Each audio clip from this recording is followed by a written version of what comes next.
नमस्कार दोस्तों, स्वागत है आपका मेरे चैनल कॉमिक्स लाइफ में। शुरू करते हैं मनोज कॉमिक्स की एक और मज़ेदार कॉमिक्स, चांडाल चौकड़ी का आतंक पार्ट 2। अगले ही क्षण, ओह यह कैसा प्रकाश है!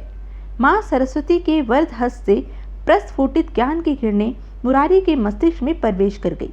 तत्पश्चात माँ सरस्वती अंतर ध्यान हो गई। तत्पश्चात मातंग ऋषि ने मुरारी से कहा, मुरारी बेटा, माँ सरस्वती की कृपा से अब तुम बुद्धिहीन नहीं रहे हो। आज से तुम कुशाग्र बुद्धि वाले बन गए हो। यह सब आपकी कृपा से हुआ है ऋषिवर। मुरारी ने श्रद्धापूर्वक ऋषि के चरण स्पर्श किए, फिर बोला, ऋषिवर, अब मुझे क्या करना चाहिए? आगे जाऊं या वापस घर लौट जाऊं? मेरी तो कुछ समझ में नहीं आ रहा है। मुरारी, हिम्मत ना हारो, साहस रखो।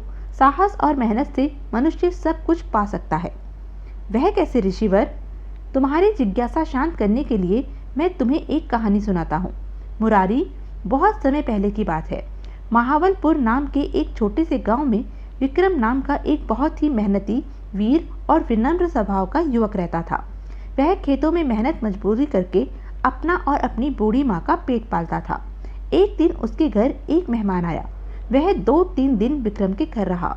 विक्रम और उसकी बूढ़ी माँ ने उसकी खूब आवभगत की। जब वह मेहमान विदा लेकर जाने लगा तो उसने विक्रम से कहा, विक्रम, तुम एक मेहनती युवक हो, यह बहुत अच्छी बात है, परंतु इस तरह तो तुम्हारा सारा जीवन यूं ही गरीबी में बीत जाएगा। तुम हमेशा मजदूरी ही करते रहोगे। ऐसा कुछ क्यों नहीं करते जिससे तुम्हारा जीवन संवर जाए?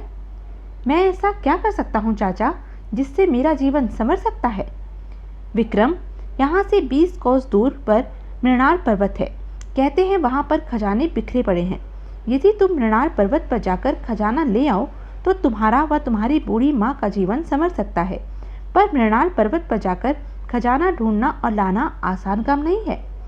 यह सुनकर विक्रम की बूढ़ी माँ ने स्नेह से विक्रम के सिर पर हाथ फेरते हुए कहा, अगर मृणाल पर्वत पर खजाने बिखरे पड़े हैं तो मेरा विक्रम अवश्य ही वहाँ से खजाने को ला सकता है, क्योंकि मेरा बेटा सचमुच ही बहुत बहादुर, मेहनती व बुद्धिमान है। यदि ऐसी बात है दुर्गा भाभी, तो जरा हम भी तो देखें तुम्हारा बेटा कितना बुद्धिमान, मेहनती व बहादुर है। यह सुन विक्रम ने मेहमान से कहा, चाचा, मैं आज ही मृणाल पर्वत खजाना लेने जा रहा हूँ। मेरे वापस लौटने तक आपको यहीं रुकना होगा। मेरे वापस लौटने पर आपको स्वयं ही पता चल जाएगा कि मुझ में क्या क्या खूबी है। ठीक है, मुझे तुम्हारी बात मंजूर है। तब माँ और मेहमान से विदा ले विक्रम उसी समय मृणाल पर्वत की ओर चल दिया। भगवान, मेरे बेटे की रक्षा करना। मृणाल पर्वत का रास्ता इतना आसान नहीं था। बहुत दूर तक पर्वतों की घाटियां फैली हुई थी, जो घने जंगलों से ढकी हुई थी। जंगलों में तरह तरह के जंगली जानवर थे। कदम कदम पर खतरा था। खतरों से बचता विक्रम आगे बढ़ता चला गया, और जब विक्रम एक घाटी से गुजर रहा था तो अचानक उसकी दृष्टि नीचे खाई में गई। ओह, जंगली मधुमक्खियों के शहद का छत्ता! वह सोचने लगा, आजकल जंगली मधुमक्खियों का शहद तो सोने के भाव हो रहा है।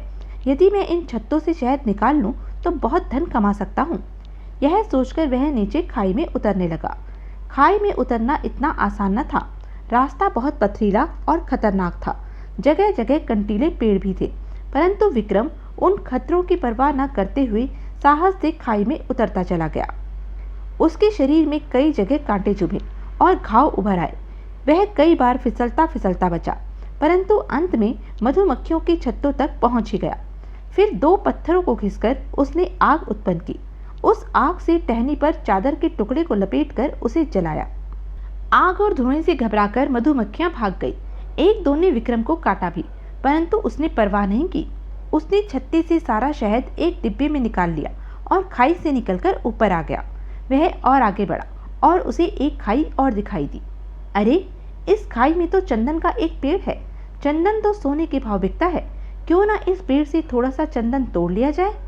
यह सोच विक्रम खाई की ओर चल दिया। वह भी बहुत दुर्गम खाई थी। सारे खतरों का मुकाबला करता हुआ खाई में उतरकर विक्रम चंदन के पेड़ के पास पहुंच ही गया और उसने पेड़ से चंदन की लकड़ियां तोड़नी शुरू कर दी।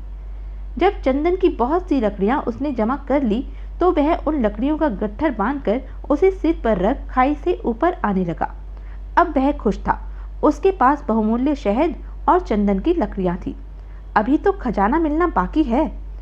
वह अभी तीसरी खाई पार कर ही रहा था कि अरे, औषधियों के निर्माण कार्य में प्रयुक्त होने वाली बहुमूल्य जड़ी बूटियां, यह तो बड़ी उपयोगी और कीमती हैं। खाई में उतरकर वह जड़ी बूटियों के पास आया और उसने ढेर सारी जड़ी बूटियां तोड़ी और उसे पोटली में बांधकर ऊपर आया। ऊपर पहुंचकर, अब मुझे खजाना ढूंढने की भला क्या जरूरत है? मुझे मृणाल पर्वत आकर बहुत कुछ मिल गया है। जो चीजें मुझे यहाँ आकर मिली हैं, उन्हें बेचकर मैं बहुत सा धन कमा सकता हूँ। अतः विक्रम वहीं से घर वापस लौट पड़ा। घर पहुंचते ही, विक्रम, तुम आ गए? हाँ माँ। विक्रम, क्या मृणाल पर्वत पर सचमुच खजाने बिखरे पड़े हैं? क्या तुम वहां से अपने साथ कोई खजाना लाए हो? हाँ माँ, सचमुच मृणाल पर्वत पर खजाने बिखरे पड़े हैं, परंतु आदमी केवल साहस, मेहनत और प्रयत्न से ही उन खजानों को पा सकता है। क्या मतलब बेटा? तब विक्रम ने उसके सामने जंगली शहद, चंदन की लकड़ियां व जड़ी बूटियों का ढेर रख दिया। माँ, यही है वह खजाना जो मैं मृणाल पर्वत से लाया हूँ। क्या? यह कैसा खजाना है बेटा? माँ, तुम बहुत भोली हो। अरे, मृणाल पर्वत पर कोई धन दौलत थोड़ी ही बिखरी पड़ी है। वहाँ तो यही सब था जो मैं लाया हूँ। इन्हें बेचकर मैं बहुत सा धन कमा सकता हूँ। ये वस्तुएं ही वो गुप्त खजाना है जो मृणाल पर्वत पर छिपा हुआ है। विक्रम की बात सुनकर उसके घर ठहरा मेहमान मुस्कुरा उठा। विक्रम, निश्चय ही तुम बहुत बुद्धिमान, मेहनती व बहादुर हो, तभी तो मेरी बात में छिपे अर्थ को समझ पाए। तुम्हारी जगह और कोई होता तो खजाने के चक्कर में सारे मृणाल पर्वत को खोद डालता, तब भी वहां से खाली हाथी वापस लौटता। मुरारी को यह कहानी सुनाने के बाद मातंग ऋषि उससे बोले, मुरारी, जिस प्रकार विक्रम ने बुद्धिमानी, साहस व मेहनत से मृणाल पर्वत पर छिपे खजाने को खोजा, मैं चाहता हूँ तुम भी उसी प्रकार बुद्धिमानी, साहस व मेहनत से जीवन की कटु सच्चाइयों का डटकर सामना करो। अब आप ही बताइए ऋषिवर, मैं क्या करूं? आप जैसा कहेंगे मैं वैसा ही करूंगा। तो सुनो मुरारी, अपने गांव वापस लौटने से तुम्हें कोई फायदा नहीं है। तुम्हारे भैया भाभी ने तुम्हारे साथ छल किया है, उन्हें जल्दी ही इसका फल मिलेगा। तुम यहाँ से सीधे बलवंतपुर गांव जाओ। वहाँ मस्ताना पहलवान व उसके शागिर्दों ने बहुत आतंक मचाया हुआ है। वे हर सप्ताह बलवंतपुर आकर गांव के लोगों से जबरन धन इत्यादि व अन्य वस्तुओं की वसूली करते हैं। गांव वाले मस्ताना पहलवान और उसकी चांडाल चौकड़ी से बहुत भय खाते हैं, इसलिए बिना हील हुज्जत किए उसे मुंह मांगा धन दे देते हैं। तुम बलवंतपुर जाकर दीनानाथ शास्त्री के यहाँ ठहरना। जैसे भी हो, तुम्हें बलवंतपुर के लोगों को मस्ताना पहलवान के आतंक से बाहर निकालना है। ठीक है ऋषिवर, मैं यहाँ से सीधा बलवंतपुर ही जाऊँगा। मुरारी, बलवंतपुर के लोगों को मस्ताना पहलवान के चंगुल से निकालने के बाद तुम्हें वहाँ रुकना नहीं है, बल्कि वहाँ से 50 कोस दूरी पर राजस्थान के एक गांव विरमगढ़ जाना है। वहाँ मुझे क्यों जाना है ऋषिवर? मुरारी, वहाँ जाकर तुम्हारी किस्मत के बंद द्वार खुलेंगे। तुम वहाँ के मुखिया बनोगे। वहाँ के सब लोग तुम्हारा कहना मानेंगे। तुम्हें वहाँ के मुखिया हरपाल के यहाँ ठहरना है। ऐसा है तो मैं विरमगढ़ भी जाऊँगा ऋषिवर। फिर मुरारी मातंग ऋषि को प्रणाम कर जल्दी ही वहाँ से चल दिया। शीघ्र ही बलवंतपुर जा पहुँचा। ए भाई, यहाँ दीनानाथ शास्त्री का घर कहाँ है? वो रहा। मुरारी उस घर के बाहर खड़े आदमी के पास जाकर बोला, क्या आप ही दीनानाथ शास्त्री हैं? हाँ, मैं ही दीनानाथ शास्त्री हूँ, लेकिन तुम कौन हो? मैं एक परदेसी हूँ श्रीमान। क्या आज की रात मुझे आपके यहाँ पनाह मिल सकती है? हाँ हाँ, क्यों नहीं, अतिथि तो भगवान का रूप होता है भाई।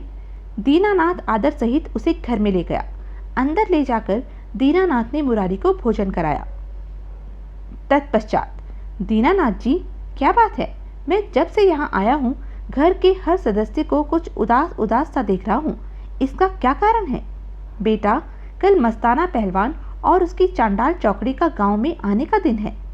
यह पहलवान कौन है शास्त्री जी? गांव में आकर वह ऐसा क्या करता है जिससे आप भयभीत से हैं?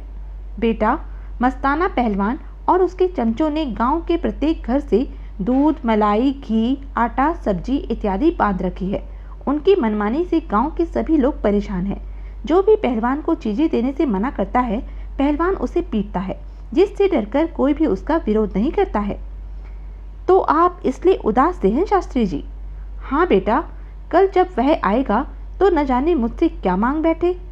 शास्त्री जी, घबराइए नहीं, मस्ताना पहलवान का सामना अभी किसी अक्लमंद आदमी से नहीं पड़ा है। आप देखना कल मैं किस तरह उस धूर्त पहलवान को नीचा दिखाता हूँ। बेटा, वह बहुत बलशाली है, तुम उसे कैसे नीचा दिखा सकते हो? शास्त्री जी, मैं उसे शक्ति नहीं अपितु बुद्धि से नीचा दिखाऊंगा। तब वह कल के बाद भूल से भी पुनः बलवंतपुर आकर लोगों को परेशान नहीं करेगा।